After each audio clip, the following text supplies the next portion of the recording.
अस्सलाम वालेकुम dear students. आज हम स्टार्ट करने वाले हैं एक्सरसाइज नंबर 2.1 को। एक्सरसाइज नंबर 2.1 का क्वेश्चन नंबर 2 है आपके पास। इसका फर्स्ट पार्ट है show that in a group G identity element is a unique. Identity element को आपने यूनिक साबित करना है, तो ये कैसे यूनिक बनेगा। लेट कर लें कि E1 और E2 आपके पास दो आइडेंटिटी एलिमेंट्स हैं। तो अब आपने इनको यूनिक बनाना है, दोनों के बराबर है। यूनिक का मतलब है कि ये दोनों बराबर हैं। इन दोनों को बराबर हमने कैसे शो करना है, इन दोनों को हमने मल्टीप्लाई करवाना है आपस में, और इनको एक दफ़ा हमने E1 को आइडेंटिटी एलिमेंट कंसिडर करना है और दूसरी दफ़ा E2 को। तो स्टूडेंट्स, हमने E1 को पहली दफ़ा आइडेंटिटी एलिमेंट कंसिडर करना है। जब हम E1 को E2 के साथ मल्टीप्लाई करेंगे तो आइडेंटिटी जो है वो मल्टीप्लिकेशन के बाद ख़त्म हो जाता है। तो आंसर हमारे पास आएगा E2। तो इसके बाद हमने क्या करना है, E2 को आइडेंटिटी एलिमेंट लेना है। जब हम E2 को आइडेंटिटी एलिमेंट लेंगे तो हमारे पास आएगा E1 डॉट E2 बराबर होगा E1 के। तो E1 हमने एक को इक्वेशन 1 का नाम दिया और दूसरी को इक्वेशन नंबर 2 का। तो फ्रॉम 1 और 2 हम क्या लिखेंगे कि E1 और E2 आपस में बराबर हैं। तो इस तरह से आपके पास आइडेंटिटी एलिमेंट जो है वो प्रूव हो जाएगा। इसके बाद है हमारे पास क्वेश्चन नंबर 2 का सेकंड पार्ट। जी स्टूडेंट्स, क्वेश्चन नंबर 2 का सेकंड पार्ट है। इसके अंदर आपने क्या प्रूव करना है। Let G be a group then inverse of each element is unique. आपके पास एक ग्रुप है जी, उसके अंदर पाया जाने वाला हर एलिमेंट जो है उसका इन्वर्स भी मौजूद होता है। हर एलिमेंट का इन्वर्स मौजूद होता है। इन्वर्स ऑफ ईच एलिमेंट आपने साबित करना है कि ये यूनिक है। तो इसमें आपने क्या करना है, ये एलिमेंट है ग्रुप का, आपने कंसिडर कर लेना है कि उसके दो डिफरेंट एलिमेंट जो है वो उसके इन्वर्स हैं। और जब आप उन दोनों डिफरेंट एलिमेंट हमने कंसिडर करना है, बी और सी उसके इन्वर्स हैं, मुख्तलिफ एलिमेंट हैं दो, और ये उसके इन्वर्स हैं। तो हमने इन बी और सी को बराबर शो कर देना है, तो जो इन्वर्स है वो यूनिक बन जाएगा। Let a belong to G and further suppose that b and c are two distinct inverse of a. तो इसके बाद हमने क्या करना है स्टूडेंट्स, हमने कहा a dot b is equal to e. जब हम ए को बी के साथ मल्टीप्लाई करेंगे तो हमारे पास आइडेंटिटी एलिमेंट आएगा। क्यों आएगा, क्योंकि बी तो हमारे पास ए का इन्वर्स है। जब हम एक एलिमेंट को उसके इन्वर्स के साथ मल्टीप्लाई करते हैं तो हमें आंसर क्या मिलता है, आइडेंटिटी एलिमेंट। तो स्टूडेंट्स, इसी तरह जब हम ए को सी के साथ मल्टीप्लाई करेंगे तो भी हमें आइडेंटिटी एलिमेंट मिलेगा। तो एक हमारे पास इक्वेशन नंबर 1 है, एक 2 है। हमने 1 और 2 को कंपेयर करना है, तो A dot B is equal to A dot C होंगे। तो हम दोनों साइडों के ऊपर अगर इन्वर्स लेंगे, इन्वर्स के साथ दोनों साइडों को मल्टीप्लाई करेंगे तो हमारे पास क्या बनेगा, बी और सी आपस में बराबर आ जाएंगे। तो इससे क्या शो होता है कि हमने जो इन्वर्स कंसिडर किया था वो यूनिक है। जी स्टूडेंट्स, इसके बाद हमारे पास क्वेश्चन नंबर 4। क्वेश्चन नंबर 4 के अंदर आपने क्या करना है, show that the set 1 2 3 4 5 7 and 8 जो है इसको आपने अंडर मल्टीप्लिकेशन ग्रुप बनाना है मॉडुलो 9 के तहत। तो आपने क्या करना है, इसका केले टेबल बना लेना है। केले टेबल आप ऑलरेडी बना चुके हैं। तो उसके बाद उसकी दो प्रॉपर्टीज़ जो हैं वो तो डायरेक्ट सॉल्व जो है वो अप्लाई हो जाती हैं, क्लोजर लॉ वाली भी और एसोसिएटिव वाली भी। और इसके अंदर आइडेंटिटी एलिमेंट 1 है और वो मौजूद है, तो इसका मतलब आइडेंटिटी एलिमेंट भी एग्जिस्ट कर जाएगा। उसके बाद है आपके पास फोर्थ प्रॉपर्टी। फोर्थ क्या है, आपने इन्वर्स फाइंड करना होता है। तो 1 का क्या इन्वर्स होगा, 1 ही होगा। और 2 का इन्वर्स क्या होगा, वो आपके पास 5 होगा। क्योंकि इन्वर्स में आपको आइडेंटिटी एलिमेंट, जब आप दो एलिमेंट्स को मल्टीप्लाई करते हैं तो आपको आइडेंटिटी मिलता है। तो आप 2 को 5 के साथ मल्टीप्लाई करेंगे तो 10 बनेगा, और मॉडलो आपके पास 9 है। जब आप 10 को 9 के ऊपर डिवाइड करेंगे तो आपको वहाँ से 1 बाकी बचेगा। इसी तरह 5 का इन्वर्स 2 है, 4 का जो है वो 7 है, यानी 7 का 4 है, 8 का 8 है। तो इस वजह से ये ग्रुप बन जाएगा। अब है आपके पास क्वेश्चन नंबर 5। क्वेश्चन नंबर 5 में क्या है, इज़ जी नॉट। आपके पास सेट ऑफ इंटीजर उन्होंने बताया हुआ है, और जो ऑपरेशन आपने करना है वो एक नॉट ऑपरेशन डिफाइन किया गया है। कि नॉट का क्या मतलब है कि इंटीजर्स में से आप कोई भी दो एलिमेंट लेंगे और उनको मल्टीप्लाई करेंगे तो उसका आंसर आपके पास 0 आएगा। ये आपको डिफाइनिंग की दी हुई है। तो अब आपने क्या करना है, इसमें आपने बताना है कि ये ग्रुप है या नहीं। जी जिसके ऊपर नॉट ऑपरेशन डिफाइन किया गया है, ये ग्रुप है या नहीं। तो स्टूडेंट्स, आपने क्या करना है, आपने इसके ऊपर चेक करना है कि इसके ये ग्रुप बनेगा या नहीं। तो हम इसको चेक करते हैं। G not is not a group, ये ग्रुप नहीं है। क्यों नहीं है? Because it has no identity elements. Student, इसके अंदर आइडेंटिटी एलिमेंट एग्जिस्ट नहीं करेगा। क्यों नहीं करेगा? जब हम ए को इंटीजर सेट ऑफ इंटीजर्स में से एक एलिमेंट ए लेकर उसको हम आइडेंटिटी एलिमेंट ई के साथ मल्टीप्लाई करेंगे तो उसका आंसर हमारे पास आता है ए। वैसे तो जनरली हम अगर किसी नंबर को आइडेंटिटी के साथ मल्टीप्लाई करें तो हमारे पास वो नंबर आंसर आता है। और यहाँ पर क्या है, जब हम ए नॉट को ई के साथ मल्टीप्लाई करेंगे तो इसका आंसर 0 आएगा। तो इसका मतलब इसके अंदर आइडेंटिटी एलिमेंट तो एग्जिस्ट ही नहीं करेगा, तो इस वजह से ये ग्रुप नहीं बनेगा। तो क्वेश्चन नंबर 6 है आपके पास। आई मैट्रिक्स आपको गिवन है, ए है, बी है और सी है। तो इनको आपने ग्रुप शो करना है। ग्रुप शो करने के लिए आपने क्या करना है कि आई स्क्वायर जो होता है वो आई के ए स्क्वायर भी आई के इक्वल होता है। आप दो मैट्रिसेस को मल्टीप्लाई करके चेक कर सकते हैं। बी स्क्वायर भी आई के इक्वल होगा और सी स्क्वायर भी आई के इक्वल होगा।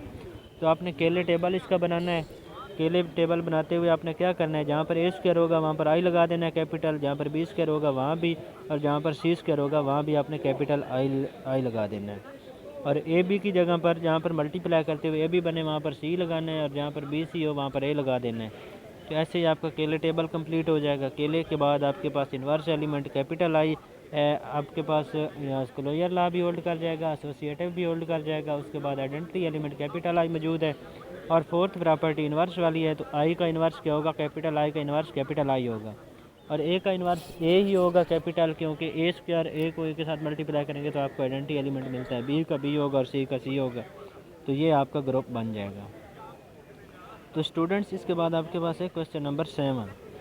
तो 7 को आपने कैसे शो करना है? प्रूव करना है कि set of complex value function S है, सेट जिसके अंदर कैपिटल आई है, एफ है, जी है और एच है।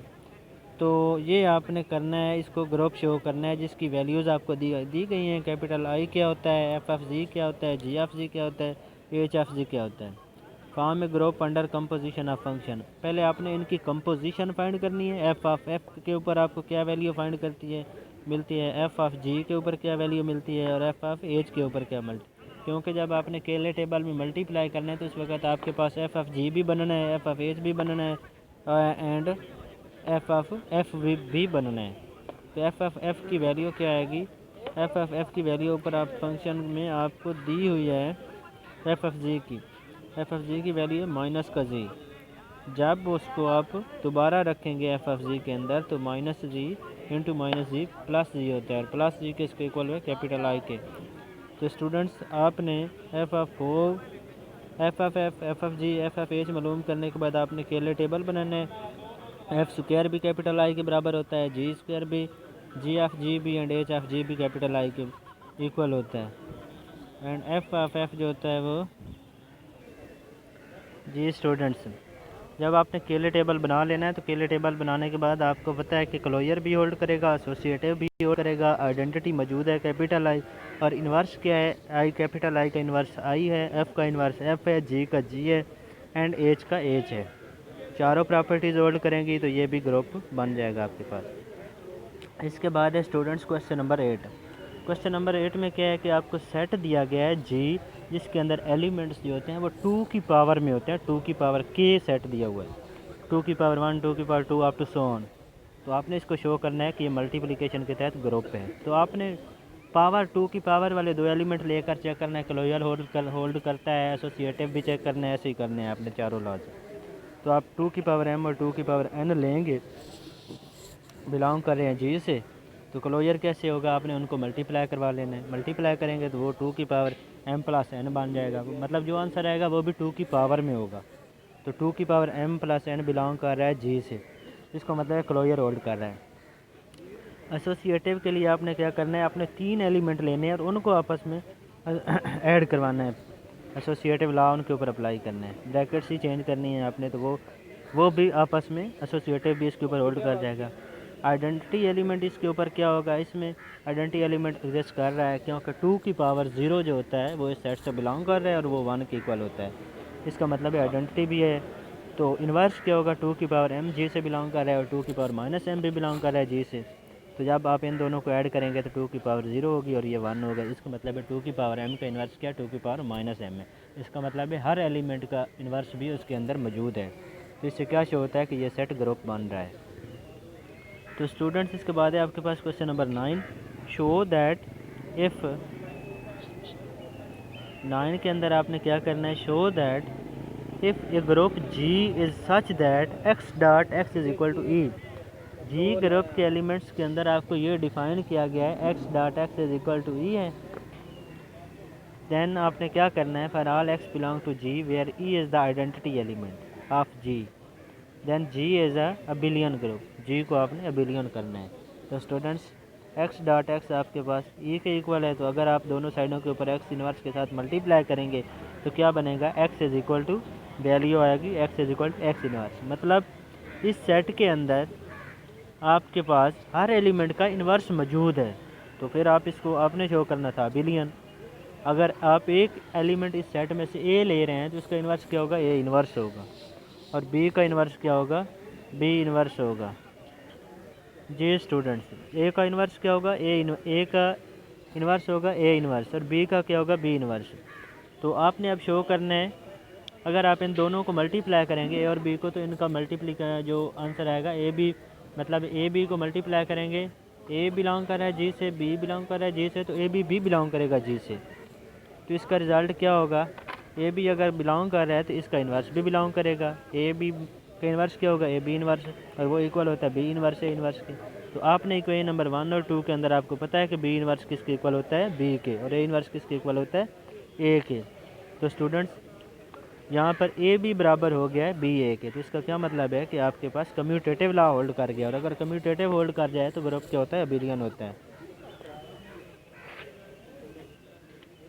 स्टूडेंट्स क्वेश्चन नंबर 11 है, आपने शो करना है कि every element of G is every element of G its own inverse, G का हर एलिमेंट का इन्वर्स जी के अंदर मौजूद होता है, देन इट इज़ अबिलियन। तो आपने इसको अबिलियन शो करना है। आपने कंसिडर कर लेने हैं दो एलिमेंट ए भी बिलोंग कर रहे हैं जी से, ये सवाल ऊपर वाले के बिल्कुल मैच करता है। तो ए जो है उसका भी इन्वर्स जी के अंदर मौजूद होगा, तो ए का इन्वर्स होगा ए इन्वर्स, ए इक्वल होगा ए इन्वर्स के, और बी क्या होगा, बी इन्वर्स के इक्वल होगा। तो अगर ए भी जी से बिलोंग कर रहे हैं तो ए उनका प्रोडक्ट भी जी से बिलोंग करेगा, प्रोडक्ट बिलोंग करेगा तो फिर उसका इन्वर्स भी एग्जिस्ट करेगा, ए बी बराबर होगा ए बी इन्वर्स के। तो फिर आपने क्या करना है, ए बी इन्वर्स होता है बी इन्वर्स ए इन्वर्स के इक्वल, आपने बी इन्वर्स की भी वैल्यू लगानी है और ए इन्वर्स की भी, तो ए बी बराबर होगा बी ए के। इसका मतलब है कम्यूटेटिव लॉ होल्ड कर जाएगा। अगर कम्यूटेटिव लॉ होल्ड करेगा तो क्या होगा, ग्रुप अबिलियन बन जाएगा आपका। जी स्टूडेंट।